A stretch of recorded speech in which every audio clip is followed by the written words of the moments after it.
Hello बच्चों, आज हम प्रश्नावली 3.2 को सोल्व करते हैं और ये चैप्टर 3 में है और दो चर वाले रैखिक समीकरण युग में है। तो पहले हम क्वेश्चन को समझते हैं, फिर उसके बाद बनाना चालू करते हैं। पहले इसका ऊपर वाला स्टेटमेंट पढ़ लेते हैं, क्या ये कहना चाह रहा है। निम्न समस्याओं में रैखिक समीकरणों के युग में बनाइए और उनके ग्राफीय विधि से हल ज्ञात करना है। ये हमारा ग्राफीय विधि से हल ज्ञात करना है। फर्स्ट मैथ क्या है कि कक्षा 10th के 10 विद्यार्थियों ने एक गणित की पहेलियाँ प्रतियोगिता में भाग लिया। यदि लड़कियों की संख्या लड़कों की संख्या से 4 अधिक है तो प्रतियोगिता में भाग लिए लड़कों और लड़कियों की संख्या ज्ञात करना है।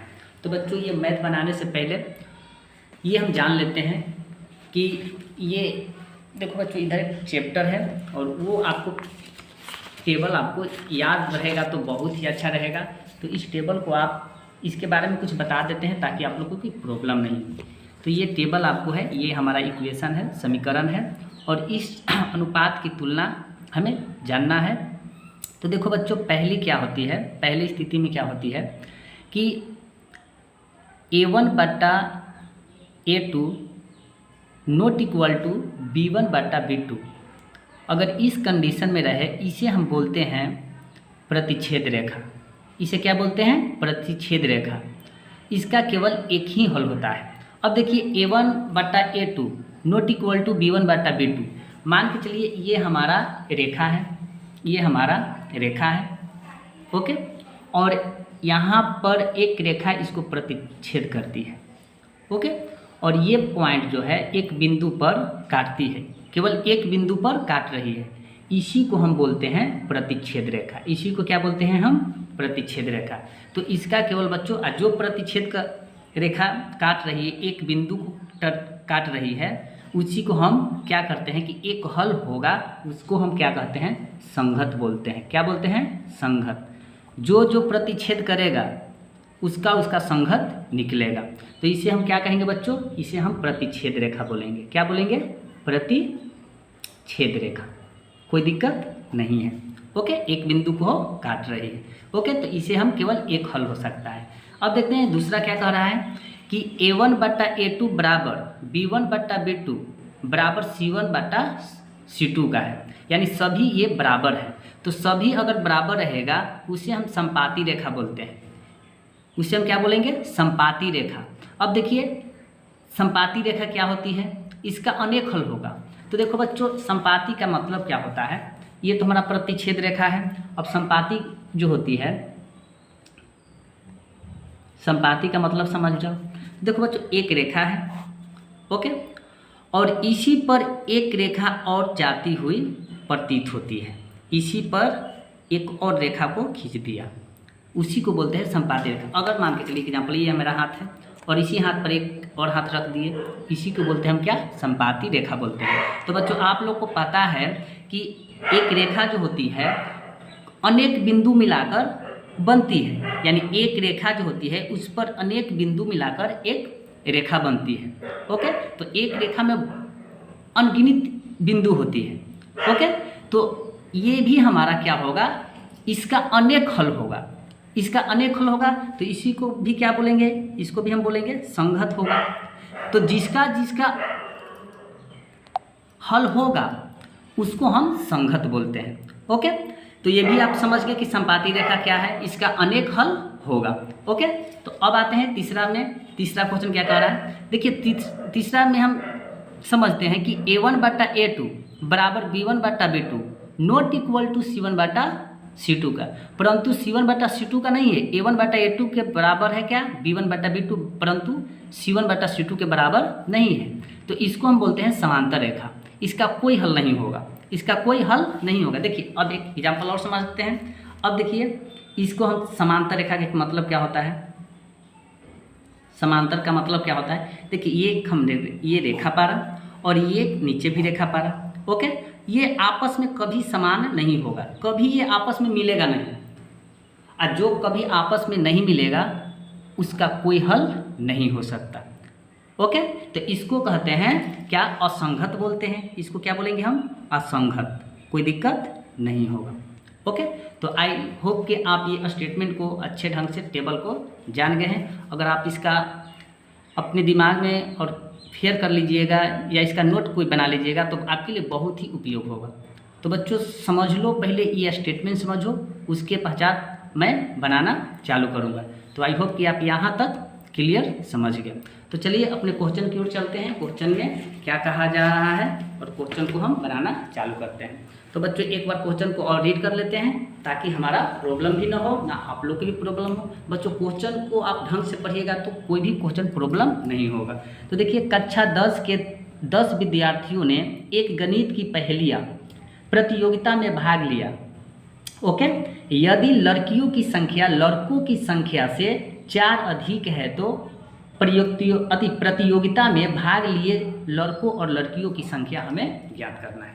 तो चलिए क्वेश्चन तो हम समझ गए हैं और शुरू से अंत तक बने रहें ताकि आप यहाँ से कुछ सीख कर जाए। ओके, तो बच्चों देखिए क्लास 10th का बच्चा है सब। ओके, ये हमारा क्लास 10th का बच्चा है। ओके, ये हमारा हो गया लड़का और ये है लड़कियाँ। ओके, ये है लड़की और ये है लड़का। ओके, माना कि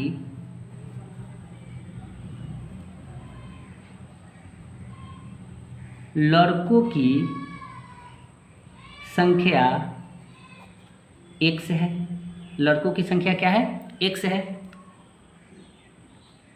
तथा लड़कियों की संख्या y है। ओके, लड़कों की संख्या x मान लिए और लड़कियों की संख्या हम y मान लिए, कोई दिक्कत नहीं हुआ। तो प्रथम शर्तानुसार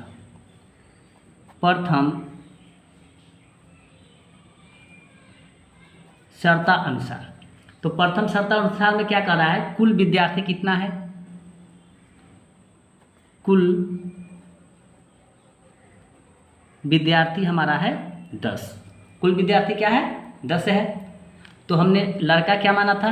x, तो x अब प्लस लड़की क्या है?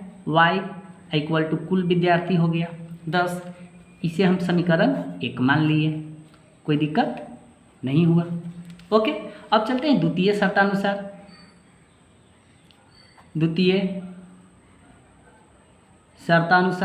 तो द्वितीय शर्तानुसार में क्या कर रहा है कि लड़कियों, देखिए यहाँ पर खुद दे रखा है, लड़कियों की संख्या लड़कों की संख्या से कितना अधिक है? 4 अधिक है द्वितीय शर्तानुसार में।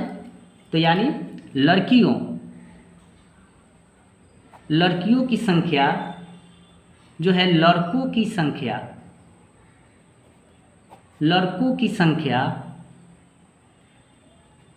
से कितना अधिक है? 4 अधिक है। ओके, लड़कों की संख्या से कितना अधिक है? 4 अधिक है। तो ये हमारा लड़की हुआ, तो लड़कों की संख्या क्या है? 4, तो यानी x प्लस 4 हो जाएगा। तो y ये प्लस है तो इस साइड आएगा तो क्या होगा? माइनस x इक्वल टू क्या हो जाएगा? Equal to 4। और इसे हम मान लिए समीकरण 2 मान लिए। ओके, अब इसी को हमें ग्राफ की विधि से समझना है। यहाँ तो हमारा 2 इक्वेशन ऑलरेडी तैयारी हो गया। तो बच्चों आप जब भी रेखा और या ग्राफ बनाइएगा तो उसमें 2 पॉइंट होते हैं और उसी 2 पॉइंट को हमें निकालना है। तो उस 2 पॉइंट को पहले हम निकाल लेते हैं। एक इक्वेशन का 2 पॉइंट, समीकरण 1 का 2 पॉइंट निकालेंगे, समीकरण 2 का भी 2 पॉइंट निकालेंगे और उसी 2 पॉइंट से हम ग्राफ की रचना करेंगे ताकि हम लोग को आसान हो जाएगा। तो बच्चों पहले हम क्या कर लेते हैं? पहले हम कर लेते हैं समीकरण 1 से। समीकरण 1 से पहले कर लेते हैं। ओके, ये हमारा फर्स्ट समीकरण है। तो समीकरण x क्या है? x क्या है? x plus y equal to 10। तो बच्चों माना कि अगर x बराबर हम 0 तो नहीं रख सके, कोई ऐसा मान आपको रखना है ताकि आपको वो पूरा कट जाए। ऐसा मान मत रख लीजिएगा कि आपको डिविजुअल ना हो, ऐसा मान रखिएगा कि आपको पूरा पूरा वो मान विभाजित हो जाए संख्या से। तो देखो बच्चों, अगर हम x बराबर 2 रखते हैं, x बराबर 2 रखते हैं, तो इस इक्वेशन को हम पहले नीचे उतार लेते हैं। बच्चों आप देखिए इस इक्वेशन पर ही मान इसको अब ऐड कर देना है। तो देखिए x का मान कितना, तो यहाँ x है, तो x की जगह 2 रखे तो 2, ओके, प्लस है प्लस, y है y, और बराबर क्या हो जाएगा 10। तो y इक्वल टू 10, ये प्लस है तो उस साइड जाएगा तो क्या हो जाएगा -2 हो जाएगा। तो क्या होगा, y का मान क्या आ गया, हमें 8 आ गया। यानी हमें x का मान रखे 2 तो y का मान कितना आ गया, 8 आ गया। तो यहाँ पर लिखेंगे बच्चों p पॉइंट हम गया लिख लेते हैं। x का मान कितना रखे हैं 2, तो y का मान कितना आया 8 आ गया। एक पॉइंट और इसको निकाल लेते हैं, क्योंकि हर इक्वेशन को 2 पॉइंट होता है ग्राफ बनाने के लिए। फिर हम क्या करते हैं बच्चों, इस बार हम y बराबर रखते हैं। अगर y बराबर आपको ऐसा डिजिट रखना है बच्चों कि आपको वो आसान हो, इजी हो, कोई हार्ड नहीं रख लेना ताकि आपको ग्राफ बनाने में समस्या हो। तो छोटा से छोटा अंक रखिए ताकि आप लोग के लिए ग्राफ बनाने में बहुत ही इजी हो। ओके, तो देखिए अगर हम y बराबर 5 रखते हैं, अगर y बराबर 5 रखते हैं तो उसी इक्वेशन पर बैठा दीजिए। x प्लस y का मान क्या रखे हैं 5 इक्वल टू क्या हो जाएगा 10 होगा। तो x बराबर 10, ये प्लस है उस साइड जाएगा तो क्या आ जाएगा 5 होगा। तो x इक्वल टू 10 में से 5 जाएगा तो 5 आ गया। तो इस बार हम y बराबर रखें 5, तो x का भी वैल्यू आ गया 5। तो इसको p पॉइंट बोले थे, अभी इस बार इसको हम रखते हैं q। तो इसको x का देखिए शुरू स्टार्टिंग में x लिखा था, तो x का कितना आया मान 5, तो यहाँ लिखें 5, y का भी कितना आया 5 आया। ओके, तो हमारा एक इक्वेशन के 2 पॉइंट आया। अब दूसरा इक्वेशन के भी 2 पॉइंट निकालना है। तो बच्चों आप देखिए यहाँ पर भी निकाल लेते हैं। अब समीकरण क्या रखेंगे बच्चों, समीकरण 2 से। तो समीकरण 2 से क्या है, y माइनस x बराबर 4 है। ओके, तो क्या करेंगे बच्चों, उसी प्रकार फिर रखेंगे। माना पहले हम रख लेते हैं बच्चों x बराबर, इस बार हम 0 रख लेते हैं। ओके, x बराबर हम 0 रख लेते हैं। बार बार बोल रहे हैं कि बच्चों आपको इतना छोटा छोटा डिजिट रखना है कि ताकि आपको ग्राफ बनाने में बहुत ही आसान हो। ऐसा नहीं कि आप बहुत ही बड़ा मान रखिएगा तो आपके लिए बहुत ही बड़ा ग्राफ और बड़ा डिजिट के रूप में होगा तो आपको ग्राफ अच्छा से नहीं बन पाएगा। तो आप कोशिश कीजिएगा कि मान इतना छोटा रखें ताकि वो डिविजुअल हो जाए। ओके, तो अगर x बराबर 0 रखें तो उसी पर बैठाइए y माइनस 0 बराबर 4। तो y बराबर क्या हो जाएगा 4, क्या आ गया 4 आ गया। तो देखो बच्चों हमने रखा x के जगह पर 0, तो y का मान आ गया 4। तो इसे देखिए, इसको बोले थे p q, तो अभी क्या होगा r होगा। यहाँ r पॉइंट को क्या माने, x के मान 0 रखे तो y का मान क्या आ गया 4 आ गया। ओके, इसका भी एक और निकाल लेते हैं। इस बार बच्चों हम रख लेते हैं y बराबर 0। फिर क्या कर लेते हैं, y बराबर अभी इस बार 0 रखते हैं। तो y बराबर 0 रखेंगे तो y की जगह पर अभी 0 बैठाएंगे। अब प्लस नहीं सॉरी बच्चों माइनस है, माइनस x इक्वल टू 4।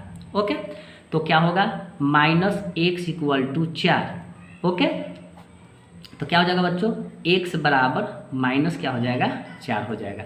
तो इस बार बच्चों हमने y का मान रखे 0, तो x का मान आ गया -4। तो इसको हम s पॉइंट बोलते हैं। तो x का मान क्या होगा 4 और y का मान क्या आ गया था 0। तो बच्चों हमारा पूरा देखिए, पूरा ये हमारा सिस्टम क्लियर हो गया, बनकर तैयारी हो गया। अब ग्राफ की ओर चलते हैं। तो देखो बच्चों, अब ग्राफ की ओर चलते हैं तो इसको जानने से पहले आपके पास एक तो ग्राफ का नोटबुक होना चाहिए। तो बच्चों मैं आप लोग से क्षमा मांगता हूं कि मेरे पास तो अभी ग्राफ का नोटबुक नहीं है, तब पर भी मैं बता रहा हूं और उसी पॉइंट से आपको ग्राफ पर बनाना है। ओके, तो बच्चों अब देखते हैं, अब ग्राफ की रचना करेंगे। तो यहाँ हमने ये स्केल है और इसी स्केल से बच्चों हम लोग को आज बनाना है। तो देखिए हम ग्राफ की रचना कर रहे हैं।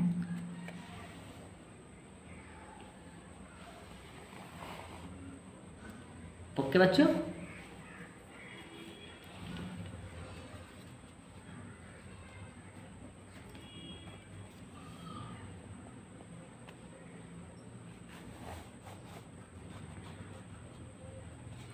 ओके, हमने ये बना लिया। देखिए बच्चों, इसे बोलते हैं x और ये होता है x डैश, ऊपर है y, ये हमारा y डैश है।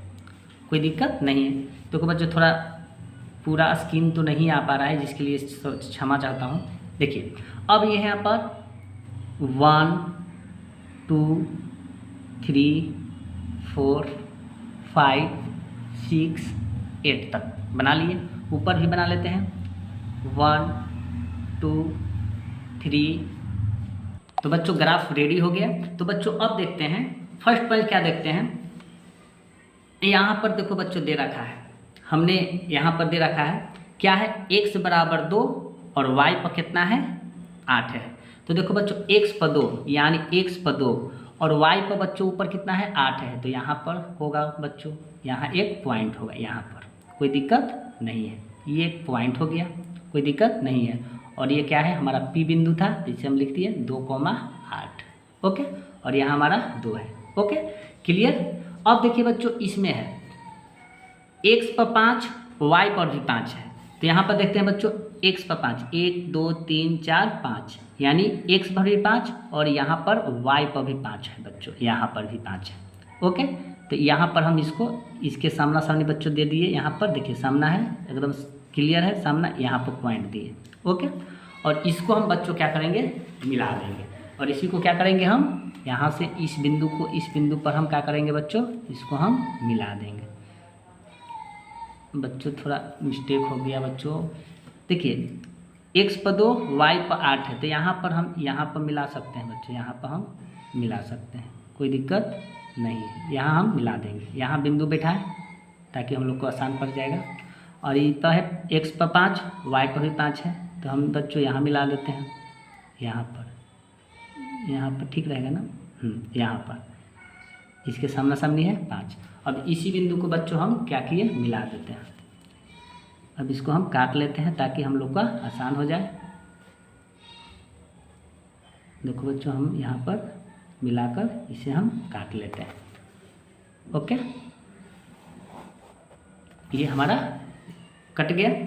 इसी को हम क्या माने थे, पी है तो क्यू होगा। क्यू क्या है 5,5। समीकरण 1 में था x + y = 10। ओके, ये तो हमारा समझ में आ गया यहाँ तक। फिर अब दूसरा पॉइंट पे देखते हैं बच्चों। इस बार क्या है, दूसरा समीकरण क्या है, x 0 है y 4 है। तो x 0 यानी यहाँ 0 है और y क्या है 4 है। तो 4 देखिए y कहाँ पे है 4 है, तो यहाँ पर हम 4 बैठा लिया। ओके, तो इस पे तो यहाँ पर यह कट जा रहा है। ओके, इस रेखे पे ही कट जा रहा है। x 0 यहाँ x 0 है, यहाँ y 4 है, तो यहाँ पे कट गया। ओके, अब बच्चों यहाँ पर देखिए फिर क्या है, -x जो है -4 में है और y 0 है।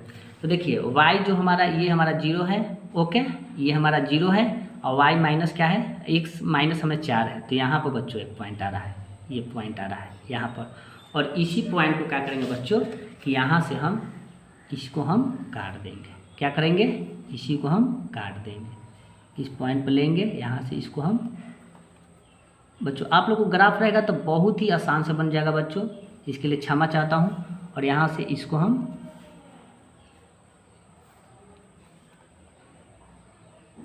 इस पॉइंट को इस पॉइंट से हम काट दिए। ओके, अभी काट दिए तो यहाँ कट मिला, यहाँ पॉइंट मिला, तो किसके बीच में कटा है। तो देखिए बच्चों आप लोग को नज़र आ रहा है कि ये 7 के, देखिए इमेजिन कीजिए यहाँ 7 है, इसे हम नाम दे दिए T। ओके, और यहाँ पर देखिए बच्चों इसको इमेजिन कीजिए, तो ये हमारा 3 पर कट रहा है। देखिए इसको हम मिला रहे हैं तो ये हमारा 3 पर आकर कट रहा है। तो यहाँ हो गया x का आ गया, x बराबर यहाँ लिखेंगे 3। और यहाँ पर देखो बच्चों ये हमारा y है। तो देखिए ये प्रतिच्छेद करती हुई रेखा काट रही है। देखिए इसको भी काट रही है, तो यहाँ पर जब ये काट रही है तो इसको हम बोलते हैं प्रतिच्छेद बिंदु। क्या बोलते हैं, प्रतिच्छेद बिंदु बोलते हैं। इसी को बोलते हैं क्या बच्चों, प्रतिच्छेद बिंदु बोलते हैं।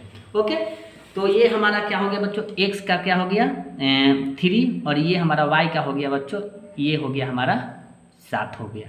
तो इसे हम बोलेंगे बच्चों 3,7 बोलेंगे।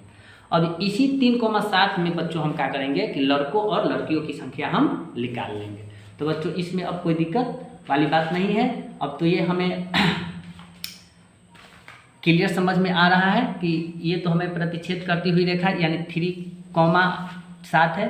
तो अब क्या करेंगे बच्चों, अब ये हमारा ये जो आया 100 इसके बीच में टी जो रखे इसको हम उभयनिष्ठ बोलते हैं। क्या बोलते हैं? उभयनिष्ठ। उभयनिष्ठ बोलते हैं इसलिए कि ये हमारा 7 और 3 के बीच में प्रतिच्छेद कर रही है, इसीलिए इसको हम उभयनिष्ठ बिंदु बोलेंगे। तो बच्चों यहाँ पे लिखेंगे उभयनिष्ठ, उभयनिष्ठ बिंदु है, उभयनिष्ठ बिंदु।